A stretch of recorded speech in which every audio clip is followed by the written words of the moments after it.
여러분, 굉장히 아이러니한 게 뭐냐면 다윗의 도피 생활 13년 정도의 도피 생활이 우리가 알고 있는 다윗을 만드는 계기가 되어집니다.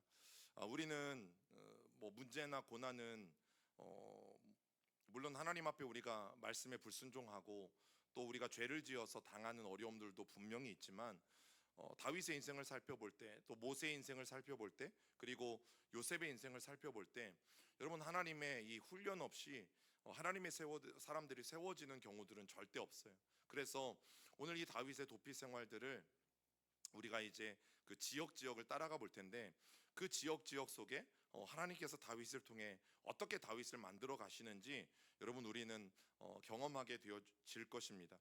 자, 그 가운데 가장 첫 번째가 무엇인가 하면 다윗의 업적이에요. 사실은 사울이 무엇인가를 이룬 것 같지만 아니에요. 골리앗을 죽인 것도 다윗이었고, 또 믹마스에서 블레셋 사람들을 물러나게 한 것도 사실은 사울의 아들 요나단 때문이었죠. 그리고 그 중심에는 영적인 지도자인 사무엘이 있었어요. 그러니까 사무엘과 다윗과 이 요나단의 도움으로 사실 사울이 업적을 이루게 되어지는데, 여러분, 결국에는 사울이 이루는 건 아니에요. 그 첫 번째가 무엇인가 하면, 일단은 여러분, 요단강을 기점으로 저 동편에 있는 이 모압과 암몬 사람들이 요단강을 건너서 이스라엘 백성들을 공격해 오는 일들이 현저히 줄어들게 되었어요. 그리고 이 유다와 베냐민과 에브라임 산지까지 쳐들어왔던 이 블레셋의 세력들을 다시 그들의 땅으로 돌려보내는 그런 역할들을 하게 되어지고, 또 남쪽으로는 저 네게브라는 곳 밑에는 아말렉 사람들이 살거든요. 유목민인 이 아말렉 사람들이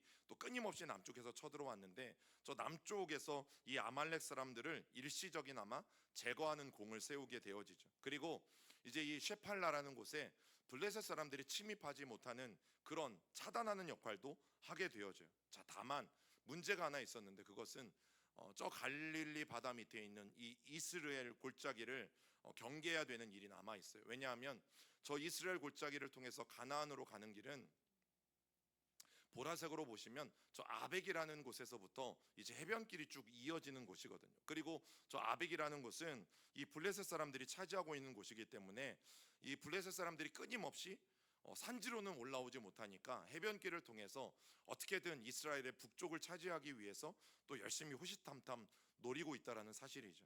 자, 그런데 여러분, 이런 이제 정치적인 상황 속에서 또 세계 정세 속에서 사울은 정신을 못 차렸어요. 왜냐하면 사울의 관심이 어디에 있냐면 이 블레셋 사람들을 어떻게든 저지하고 또 이 이스라엘 진영들을 다시 한번 정비하고 하나님의 은혜 가운데 평화롭게 만드는 것에 목적이 있었던 것이 아니라, 우리가 지난 시간에 나눈 것이 무엇입니까?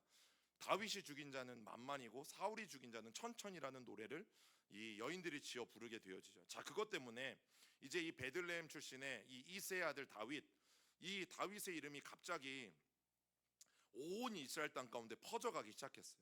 여러분, 이게 문제였어요. 그래서 사울 왕의 모든 시선은 어떻게 하면 저 다윗을 통제할 수 있을까? 어떻게 하면 다윗을 막아낼 수 있을까? 여러분, 그래서 사무엘상 18장부터 26장까지 굉장히 긴 내용을 바로 그 내용에 할애하고 있어요. 다윗이 피난당한 세월, 13년의 세월, 여러분 그 세월을 요약하고 있는데, 감사한 것은 다윗이 어디로 도망 다녔는지 이 유다 지파 지역의 이 정보도 너무나 잘 알 수가 있어요. 여러분, 다윗은 사울 왕의 방해에도 불구하고 사울의 사위가 됩니다. 미갈이라는 여인과 결혼을 해서 사울의 사위가 되어지는데, 그런데 그러면 여러분 어떻게 하면 돼요?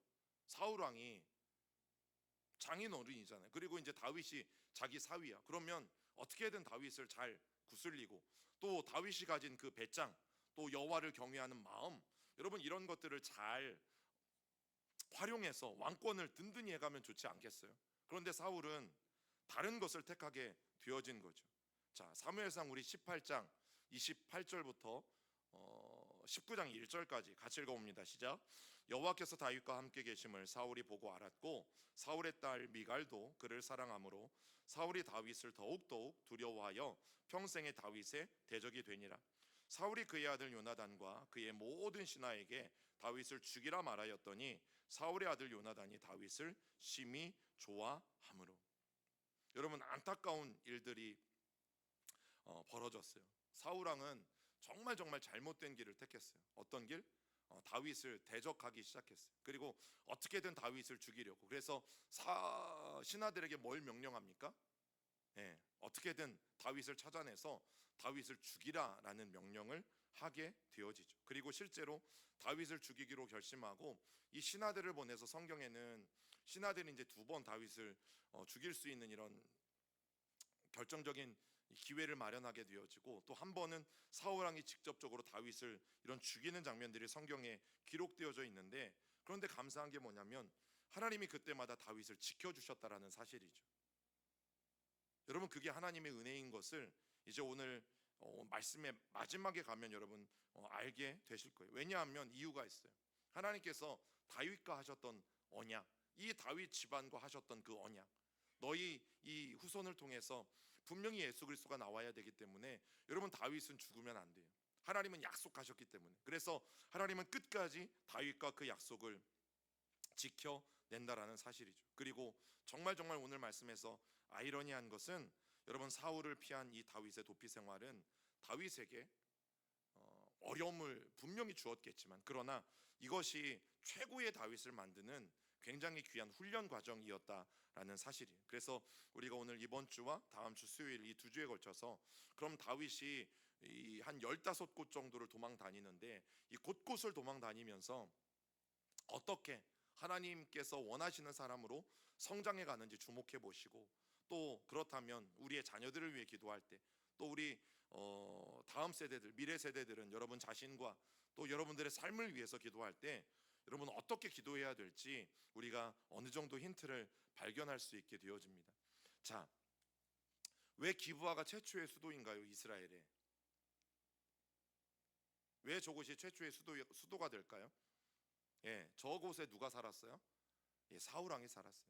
여러분, 사울이 있을 때는 예루살렘이라는 곳은 부각되어지지 않았죠. 오히려 사울의 고향인 저 기브아가 최초의 수도였고, 그래서 사울도 기브아에 거했던 것들을 여러분 우리는 성경을 통해서 알 수 있는데, 자, 기브아에서 일어났던 이 사건을 보면 얼마나 사울이 다윗에게 부정적인 태도를 갖고 다윗을 적대시했는지 여러분 너무나 잘 알 수 있어요. 자, 우리 19장 14절부터 16절까지도 읽어봅니다. 시작.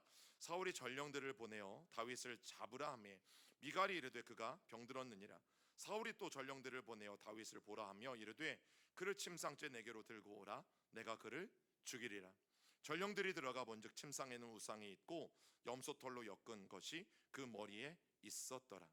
여러분, 사울은 두 번이나 군사를 보내서 다윗을 죽이려고 했습니다. 그리고 한 번은 직접 나서서 다윗을 죽이려고 했어요. 여러분, 성경에 기록된 게 세 번이에요. 자, 그런데 그렇다고 해서 여러분 사울이 다윗이 13년을 도망 다녔는데 딱 세 번만 죽이려고 했겠어요? 아니죠. 여러분, 성경에 기록된 것만 세 번이지 사울은 어떻게든 수단과 방법을 다 동원해서 여러분 다윗을 죽이고자 노력했던 것들을 보게 되어져요. 그런데 오늘 이 말씀에 보면 그렇게 이번에는 자기 아내인 미갈의 도움을 받아서 다윗이 어떻게 합니까? 피신을 하게 되어지는데 조금 의미심장한 말씀이 있어요. 16절 한 번 더 읽어볼까요? 전령들이 들어가 본즉 어디에 들어갔어요? 누구의 침상이에요? 다윗의 침상이에요. 다윗의 침상에 들어갔는데 뭐가 있습니까? 우상이 있고 염소털로 엮은 것이 그 머리에 있었더라. 여러분, 무슨 뜻인가요? 다윗이 아직까지는 하나님을 온전히 섬기지 못했던 것 같아요. 여러분, 지금 다윗에게도 큰 문제 하나가 발견되게 되어지는데, 여러분 그것은 다윗도 우상이라는 것을 가지고 있었어요. 어떤 모양인지는 모르고 어떤 형태인지는 모르고 또 무엇 때문에 가지고 있었는지 모르지만 중요한 건 뭐예요? 다윗이 하나님을 섬기는 다윗이 우상을 가지고 있었다라는 것은 이때까지는, 아직까지는 다윗의 신앙에도 문제가 있었다라는 것을 여러분 우리는 알 수 있어요. 근데 중요한 건 뭐예요? 하나님이 그 다윗을 최고의 왕으로 세워 가신다라는 사실이고, 단순히 왕으로만 세워 가시는 것이 아니라 하나님의 마음에 합한 하나님의 친구 같은 다윗으로 만들어 가신다는 사실에 여러분 우리가 좀 주목하셨으면 좋겠어요. 그런데 저런 신앙의 문제가 있었던 다윗이 이제부터 약 13년가량의 광야의 학교를 거치게 되어집니다. 즉 13년 동안이나 도피 생활을 하게 되어져요. 여러분 이스라엘 땅이 그렇게 크지 않고요. 다윗이 도망 다닌 곳들을 보면 유다 지파의 경계에 한정되어져 있어요. 이스라엘 땅을 가나안 땅을 우리나라로 따지면 강원도하고 충북을 합친 것만한 크기거든요. 그런데 이 전체를 숨어 다닌 게 아니라 13년 동안 유다 지파에게 허락된 땅만 숨어 다녀요. 그런데 놀라운 게 뭔지 아세요? 다윗이 잡힐 뻔한 위기에서도 잡히지 않는다라는 거죠. 이따가 다윗이 숨은 이 헤렛 숲을 같은 곳들을 보면요, 굉장히 재미있어요. 왜 재미있냐면 저곳에 숨으면 뻔히 잡힐 것 같은데 안 잡히거든요. 그러면 누구의 역사예요? 그렇죠, 하나님의 역사예요. 여러분 그 하나님의 역사를 우리는 이 다윗의 광야의 학교를 통해서 반드시 보게 되어질 것이에요. 분명히 알아야 될 것은 저 훈련 과정이 없으면 우리가 아는 다윗은 없어요. 자, 혹시 하나님 우리 자녀들에게 고난은 다 피하게 해주세요. 하나님 우리 자녀들이 문제는 다 피해가게 해주세요. 그래서 우리 자녀들이 자라는 동안 하나님 어떤 어려움도 없게 해주세요. 그래서 우리 자녀들이 하나님의 축복과 은혜 가운데 그냥 그렇게 평안하게만 행복하게만 잘 자라게 해주세요. 만약 여러분 이렇게 기도하는 부모님들이 계시다면 여러분 그 말은 이런 말과 같아요. 하나님 나는 훈련 필요 없어요. 하나님 저는 믿음이 더 이상 자라지 않아도 되고 저는 그냥 이 모양 이대로 살게요. 제 성품 그냥 저는 만족합니다. 그러니까 하나님 저는 내버려 두시고 훈련시키실 거면 저기 옆집에 있는 성결이네나 저기 옆집에 있는 대우네나 빡시게 훈련시켜 주시고 하나님 그냥 우리 집은 우리 아이들이 평안하게 자라갔으면 좋겠습니다. 여러분 그런 기도는 힘이 없어요. 그리고 그렇게 자라난 아이들은 여러분 결국에는 정말 하나님의 때에 하나님이 쓰시고자 하셔도 여러분 쓰실 수가 없어요. 하나님이 13년 동안이나 이 소년 다윗, 여러분 15살 가량부터 이제 도망자의 삶을 시작합니다. 중고등학생의 나이에 도망자의 삶을 시작해요. 거의 14년이면 한 28살, 30이 될 때까지 요셉과 거의 비슷하죠. 이 청소년기, 청년의 시기에 여러분 엄청난 이 고난과 어려움 가운데 다윗이 도망을 다녀요. 그런데 결국에는 그 광야의 학교가 누구를 만들어요? 하나님의 마음에 합한, 하나님이 인정하시는 다윗을 만들게 되어진다라는 사실이죠. 여러분 그래서 고난은 필요합니다. 반드시 고난은 필요합니다. 그래서 우리가 사사기를 나누면서 함께 배웠던 여러분 그 주제를 기억하세요. 차라리 고난을 구하는 게 낫다. 차라리 하나님 앞에 고난을 구하며 살아가는 게 낫다. 왜냐하면 고난을 통해서 우리는 하나님을 만나기 때문에. 또 기독교 변증가인 C.S. 루이스의 말처럼 고난은 하나님의 확성기이다. 하나님이 살아계심, 하나님이 나와 함께하고 계심, 그것을 우리가 깨닫지 못하니까 하나님은 고난이라는 확성기를 통해서 지금 내가 너희와 가까이 있다라는 것을 더 크게 말씀해주고 계시다라고 말하는 거죠. 자, 이제 드디어 이제 첫 번째, 여러분 저 유다 산지와 저 유대 광야 그림에 보시는 저 3분의 2가요 이제 다윗이 13년 동안 도망 다니는 곳의 전부예요. 굉장히 작은 지역입니다. 그런데 다윗이 안 잡혀요. 잡힐 위기에서도 하나님이 다윗을 살려내세요. 그 첫 번째가 어디냐면 라마에 있는 나옅이라는 곳이에요. 라마에 있는 나옅. 그리고 이곳에서 영적으로 충전하고 이제 드디어 도피 생활을 시작해요. 여러분 하나님은 다 준비하세요. 하나님은 다 계획하세요. 다윗이 이 도피 생활을 돈을 준비한 거나 딴 걸 준비한 게 아니라 영적으로 충만해진 가운데 이제 하나님이 허락하신 도피 생활을 시작하는 거예요. 여러분 저 도피 생활도 하나님이 주신 거잖아요.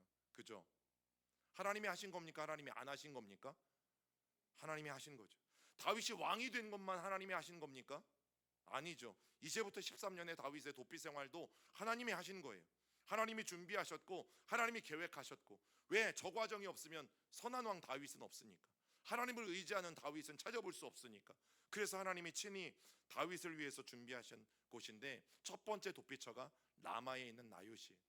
여러분 라마는 지명의 이름이고 나옅은 들판이라는 뜻이에요. 그래서 라옅에 있는 들판, 정확히 어딘지는 몰라도 라옅에 있는 들판이라는 곳으로 여러분 다윗이 이동을 하게 되어진다는 사실이죠.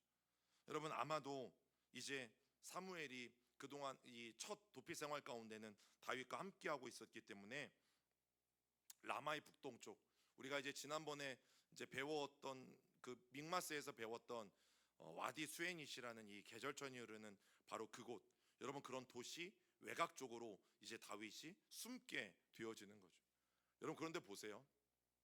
숨을 만한 데가 있어요? 여러분 들판이라고 해봤자 우리처럼 이런 막 퍼져 있는 들판은 아니에요. 저런 돌덩이, 자갈들이, 돌멩이들이 널브러져 있는 이런 작은 언덕들이 있는 곳들을 들판이라고 불러요. 예, 조금 산보다 낮으면 여러분 들판이라고 불러요.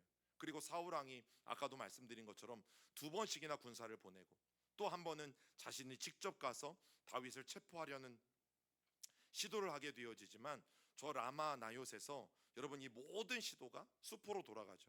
오히려 이 사무엘이 저곳에서 영적 집회를 갖고 여러분 그곳에 다윗도 참여하게 되어지는데 여러분 그 곳 가운데서 사울이 굉장히 좀 창피한 꼴을 당해요. 어떤 꼴?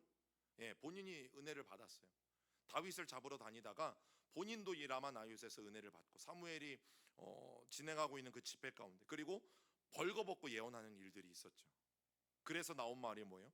야, 사울도 선지자들 중에 있느냐? 라는 말이 여러분 나오게 되었는데 이 말이 조롱의 의미를 갖고 있는 거죠. 선지자도 아닌데 어떻게 저 사람이 선지자 노릇을 하느냐? 여러분 가만히 생각해 보면 사울의 가장 큰 단점이 뭐였습니까? 다윗과 비교했을 때 모든 것을 다 갖췄지만 뭐가 없어요? 영성이 없어요. 영성이. 여러분 얼마나 영성이 없었으면 그런 비아냥을 사울 왕이 들었을까? 반면 다윗은 사무엘이 라마 나요셋에서 열었던 이 집회로 말미암아 이제 영적인 충전을 하고 그리고 드디어 도피 생활, 이 망명 생활을 시작하게 되어진다라는 거죠. 그리고 이 라마 나요셋에서 이제 다윗이 2번째로 옮겨간 곳은 가까이에 있는 기브아라는 곳이에요. 기브아는 누구의 고향이라고요? 예, 사울의 고향. 근데 사울만 거기에 있는 게 아니라 누구도 기브아에 있을까요? 그러면 예, 다윗의 절친인 요나단이 거기에 있어요. 그래서 다윗은 라마에서 이 기브아에 있는 요나단을 찾아가게 되어져요. 그리고 사무엘상 20장을 보면 여러분 대부분의 이 사건들은 이 기브아라는 곳 주변에서 일어나게 되어지고 중요한 것은 다윗을 향한 요나단의 깊은 사랑 그리고 다윗을 위한 요나단의 깊은 헌신, 여러분 이것이 사울의 고정관념을 완전히 깨뜨려 버리죠. 여러분 요나단이 대단한 게 뭡니까? 다윗을 죽여야 누가 왕이 됩니까? 자기가 왕이 되죠. 예, 자기가 왕의 아들이니까 왕자니까 여러분 다윗이 없어야 요나단 자기가 왕이 되잖아요. 그런데 어떻게 합니까? 아버지를 설득해요. 아버지 다윗 죽이면 안 됩니다. 다윗 정말 하나님이 사랑하는 사람이고 그가 왕이 될 사람인데 죽이면 안 됩니다. 그런데 절대 사울이 이 요나단의 말을 듣지 않는다라는 거죠. 그리고 출발의 돌이라고 불리는 이 에셀 바위에서 결국 요나단은 다윗을 만나고 다윗을 살려서 보내줘요. 이게 요나단의 위대함이죠. 다윗이 없어야 내가 왕이 되거든요. 여러분 교회 안에도 이런 시기들이 은근 많아요. 저 사람이 없어야 내가 저 자리에 갈 수 있을 것 같고 또 저 사람이 없어야 내가 그 중요한 자리에서 사역을 할 수 있을 것 같고 여러분 이런 시기 질투가 은근 많은 곳이 교회예요. 왜냐하면 교회도 사람 사는 곳이니까. 이거는 뭐 목회자들이나 아니면 성도들이나 여러분 그 누구나 구분할 수 없어요. 그런데 오늘 요나단을 통해서 우리는 진정한 친구가 무엇인지 그리고 진정한 사랑이 무엇인지를 다시 한번 알게 되어져요. 그리고 이것만이 아니라 여러분 다윗이 저 광야에서 이제 도피 생활을 해 나가는 동안에 요나단이 순간순간 도움을 줍니다. 다윗이 시편에서 뭐라고 고백해요? 원수의 목전에서 내게 상을 베푸신 하나님. 여러분 사울이 3,000명의 군대를 이끌고 다윗을 잡으려고 쫓아다니는데 그 속에서 하나님은 초창기에는 요나단을 통해서 은혜를 공급해 주시죠. 여러분 어려울 때 의지할 수 있는 이 믿음의 친구가 있다라는 것, 물론 우리가 의지할 것은 하나님이시는 것이죠. 그런데 이 말의 의미가 뭐예요? 하나님께서 요나단을 붙여주신 거잖아요. 그 말씀의 의미를 드리는 거예요. 어려울 때 의지할 수 있도록 하나님이 이 요나단을 다윗에게 붙여주셨어요. 그리고 이 다윗과 요나단의 약속은 훗날 요나단은 죽고 그의 아들 무비보셋이 있었을 때 이 다리 저는 무비보셋을 평생 다윗이 요나단과의 약속을 기억하면서 끝까지 약속을 지키는 모습들을 우리가 보게 되어져요. 그리고 이제 세 번째로 도망한 곳이 바로 놉이라는 곳이에요. 놉당이라는 곳인데 이곳에서 이제 진설병 사건이 있게 되어지죠. 자, 놉당은 어떤 곳이냐면 예루살렘에서 동쪽으로 정면을 바라보면 이제 저 앞에 그 건물이 보이는데 저 건물은 만국교회라고 불리는 교회 이 건물이고요. 저 나지막한 산이 감람산입니다. 예, 산이라고 하니까 굉장히 막 높을 것처럼 보이지만 그냥 언덕 정도로 생각하시는 게 훨씬 더 이해하기가 쉽습니다. 여러분 꼭대기가 보이잖아요 이미. 예, 저기가 감람산이고 원래 정확한 명칭은 올리브산이죠. 자, 이 노비라는 곳은 저 감람산의 능선 한쪽에 위치해 있어요. 뭐 산이라고 불리긴 하지만 높이가 높지 않아서 언덕인데, 자 지금으로 가보면 자 이게 이제 히브리대 전망대, 히브리대학교 전망대에서 바라본 곳이거든요.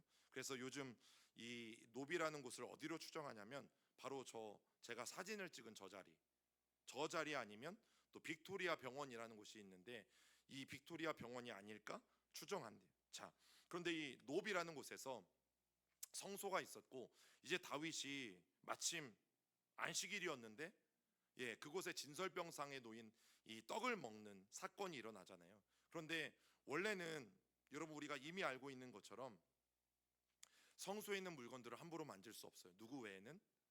제사장 외에는. 그러면 다윗이 그 진설병을 먹고 죽게 되어져야 되는데 죽지 않고 살아요.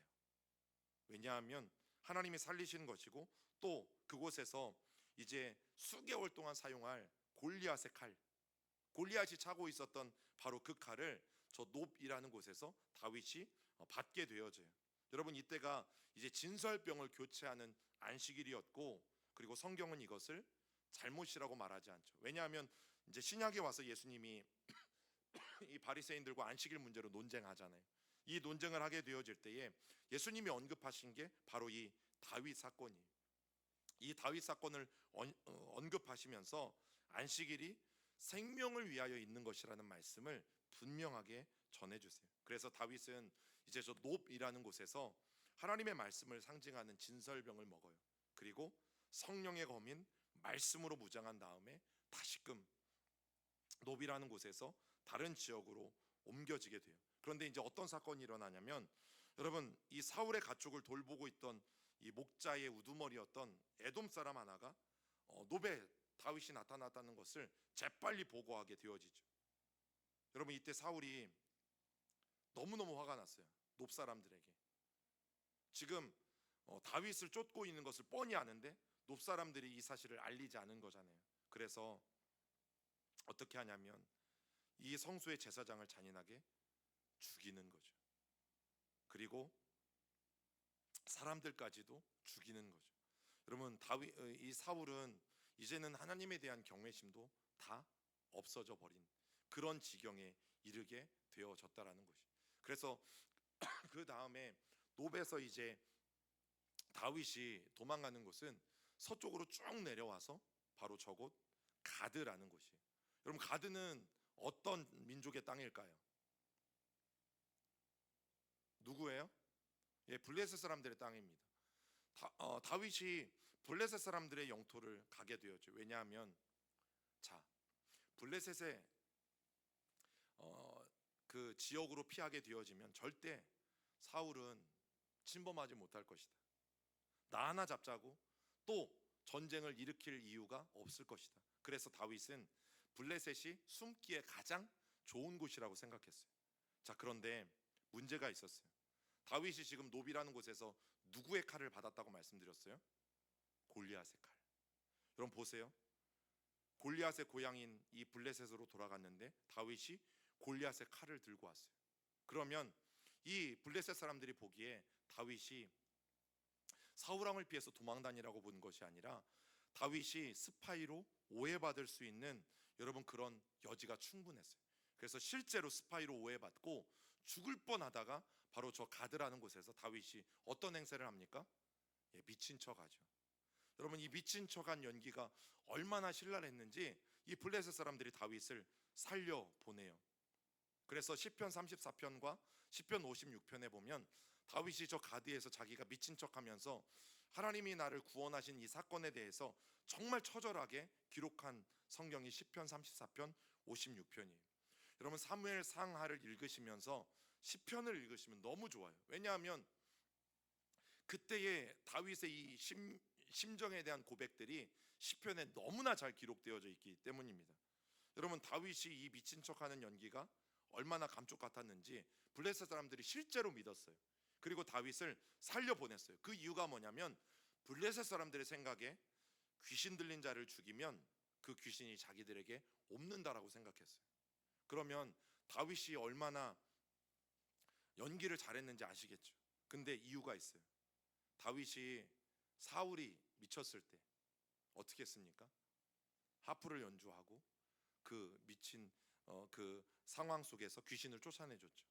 여러분 이런 상황들을 다윗이 충분히 보고 연기를 했을 수도 있어요. 중요한 것은 다윗은 이제 도피의 거의 첫 시작이거든요. 그런데 하나님을 의지하지 않고 자기 꾀를 의지하려다가 결국에는 큰 어려움을 당해요. 블레셋 사람들의 이 지역으로 넘어가서 숨으면 사울이 절대 나를 찾지 못할 것이다. 여러분 하나님을 의지하지 않으면 결국에는 망할 수밖에 없어요. 다윗은 이 시작부터 하나님을 의지하지 않는 마음을 가지고 있었던 것을 우리는 알게 되어져요. 아까 말씀을 나눈 것처럼 여러분 다윗의 침상에 뭐가 있었다고요? 우상.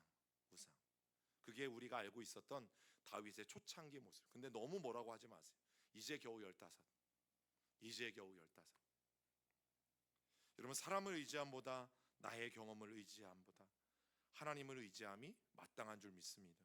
여러분 우리의 신앙생활의 목적은 그 하나님을 바라보는 거예요. 그래서 우리가 기도하고 또 어떤 문제가 있을 때 여러분 우리가 기도하고 하나님 앞에 간구했을 때 떠올려주는 사람이 있어서 내가 찾아가는 것과,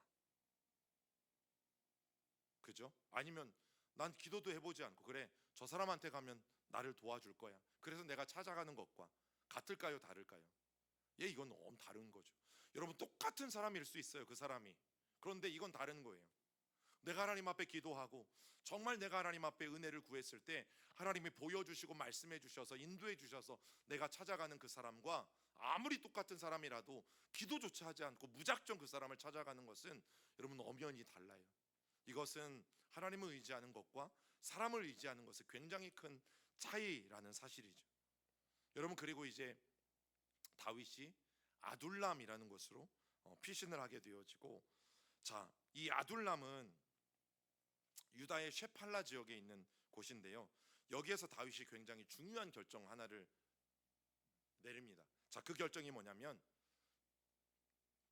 부모님과 가족들을 가만히 두었다가는 어떻게 될 것 같아요? 사울이 베들레헴에 쳐들어와서 우리 부모들과 그리고 우리 가족들을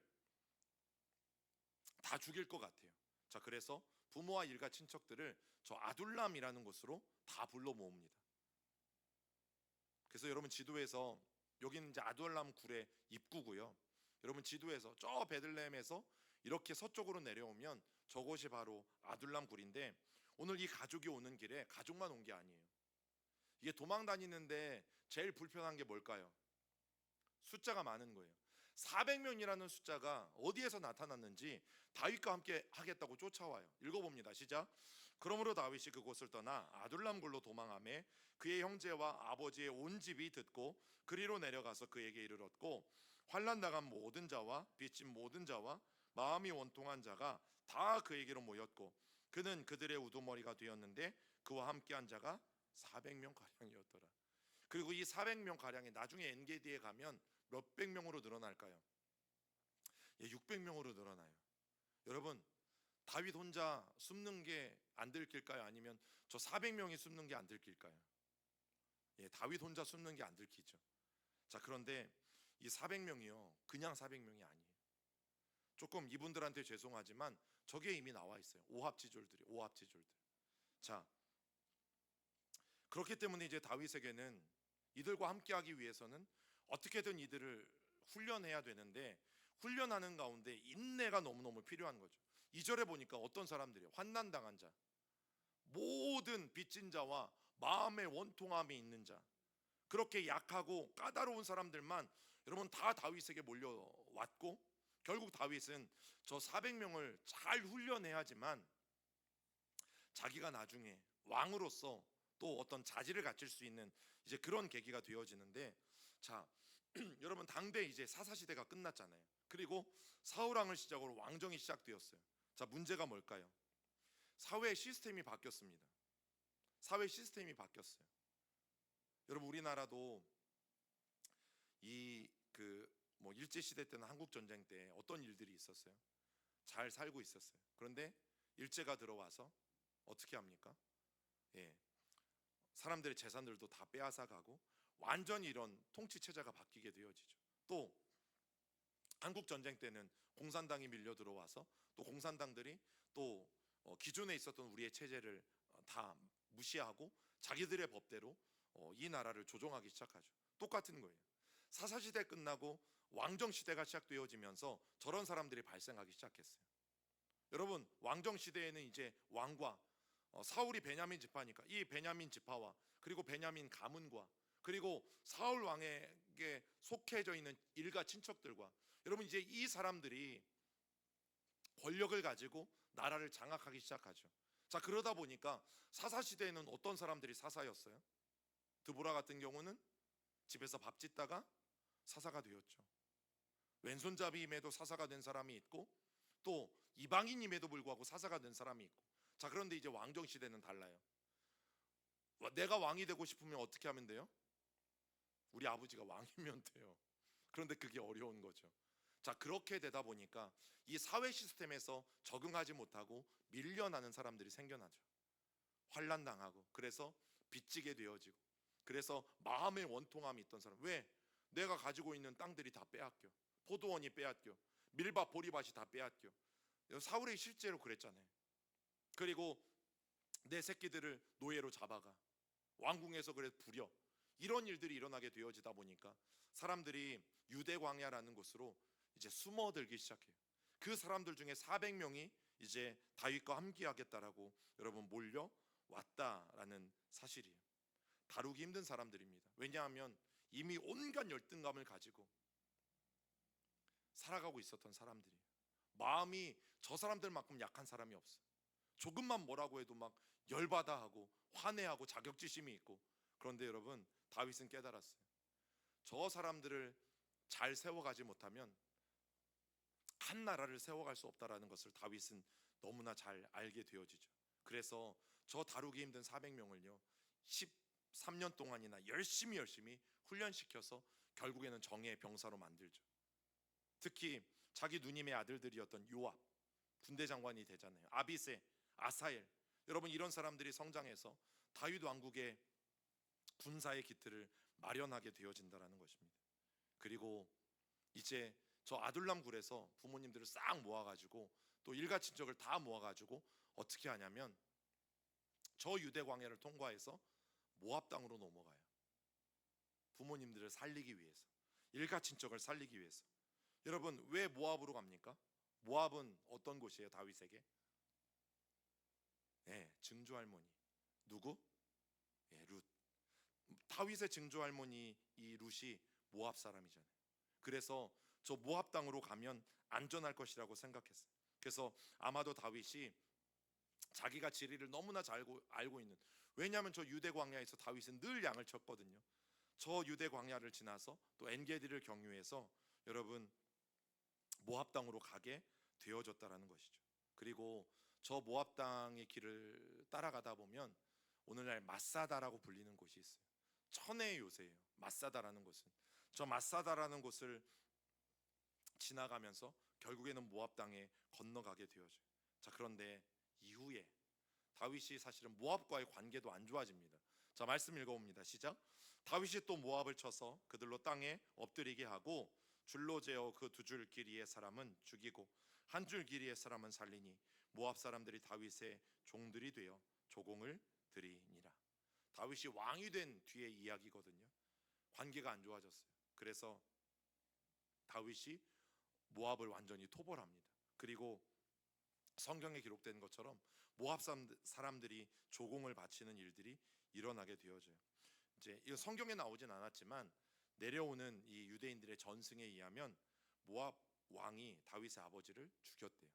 그래서 그거에 너무 화가 나고 분이 난 다윗이 결국에는 모압과의 관계를, 이 증조 할머니의 나라의 민족인 관계를 완전히 끊어버린 일들이 일어났다고 합니다. 그리고 오늘 말씀에 좀 핵심이 되는 것은 다시 모압 땅에서 건너와서 저 마사다라는 곳이에요. 마사다라는 뜻 자체가 요새라는 뜻이에요. 요새. 그리고 저 마사다라는 곳이 오늘 시편 18편의 배경이 되어져요. 여러분, 이 1세기 역사가인 요세푸스에 의하면 요세푸스는 저 마사다라는 곳을 이렇게 설명합니다.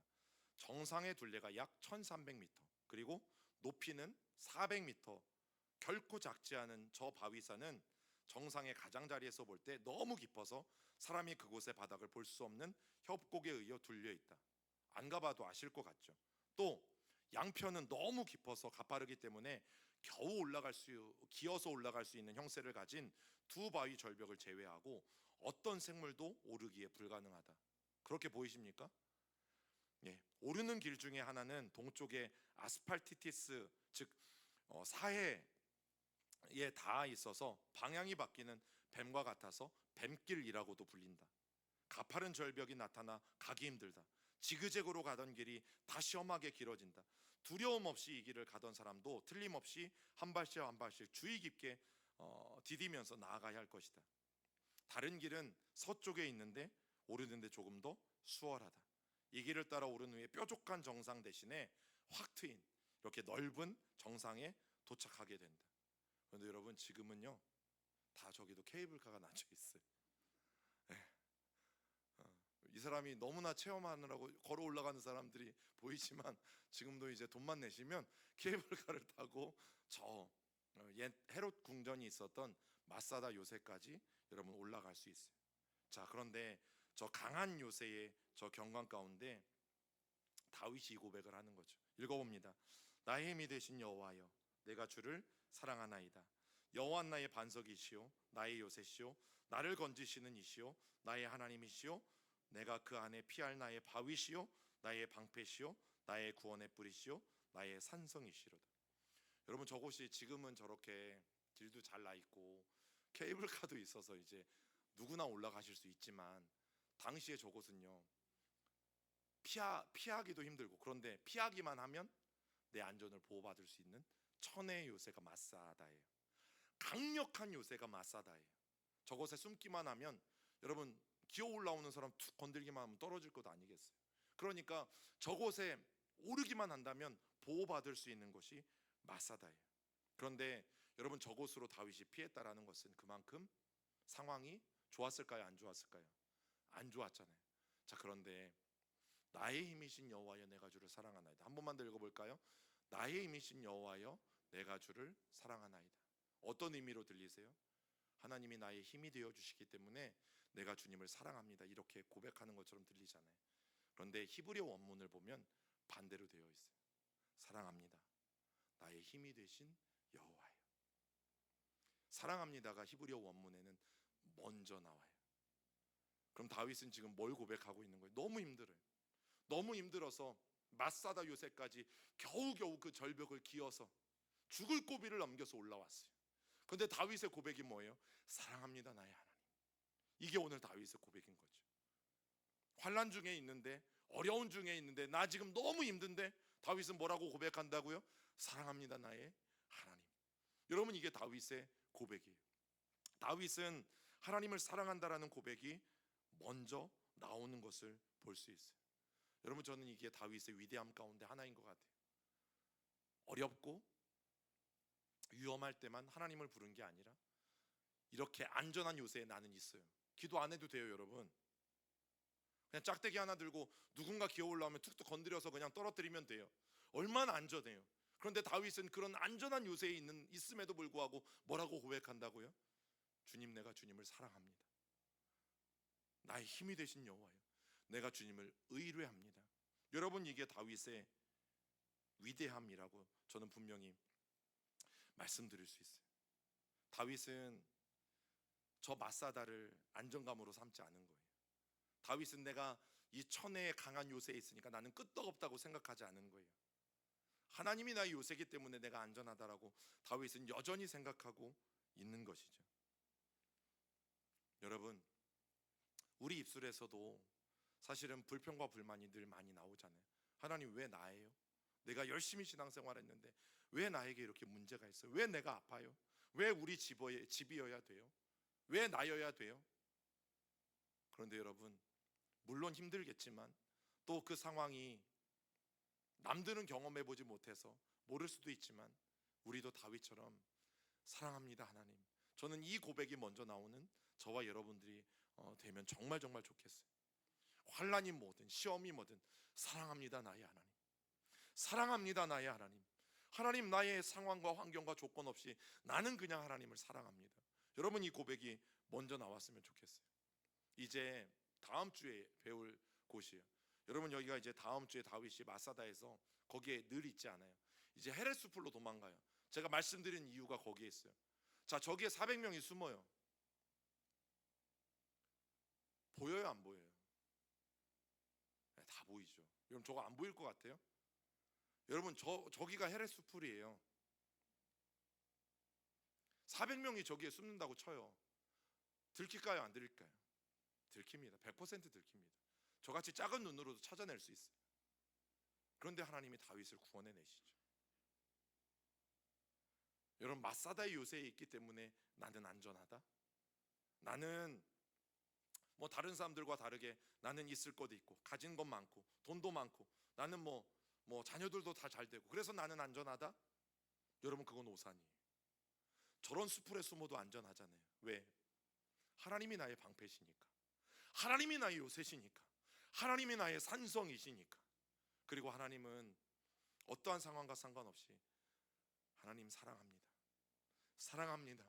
여러분, 이 고백을 여지없이 오늘도 먼저 고백하는 사람들을 여러분, 저는 하나님은 반드시 지키신다라고 믿습니다. 오늘 그 고백이 저와 여러분들이 하나님 앞에 드려지는 고백이 될 수 있기를 간절히 소망합니다.